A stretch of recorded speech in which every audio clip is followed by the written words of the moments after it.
The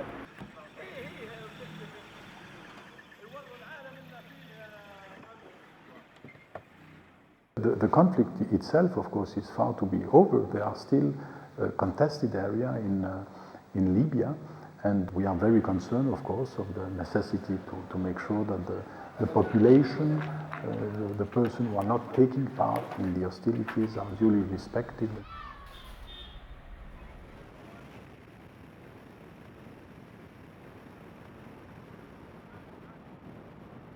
We knew that they would be using a lot of medical supplies, dressings, infusions, antibiotics and things like this, so we had a warehouse full of these items. So every time we went out on the road, we loaded our vehicles up with war wounded kits and infusions and dressing sets, and we tried to visit as many health structures as we could.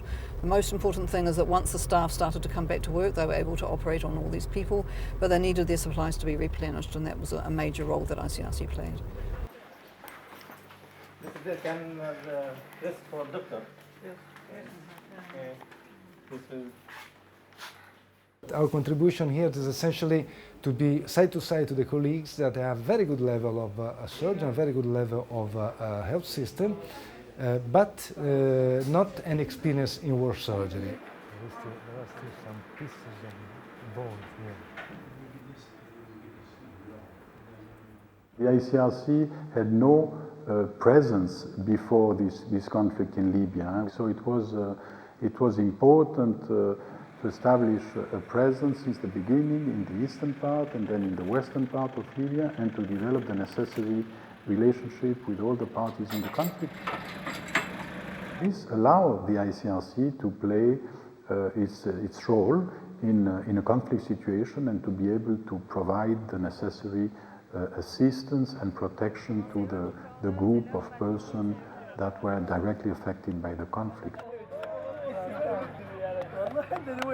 Now there is a large number of people that have been arrested, and we started to develop this very traditional activity of the ICRC that consists in visiting for humanitarian purposes the detainees, and to share with the authority our recommendation to bring, if necessary, medical attention and some assistance to the population. The ICRC is here today together with the Libyan Red Crescent Society to provide help to this vulnerable population from sub-Saharan Africa. These people have been stigmatized, they are stranded here, they cannot go and leave the country, but they don't want to stay here. We are now distributing hygienic kits, and we are going to distribute food as well, together with our colleagues from the Libyan Red Crescent.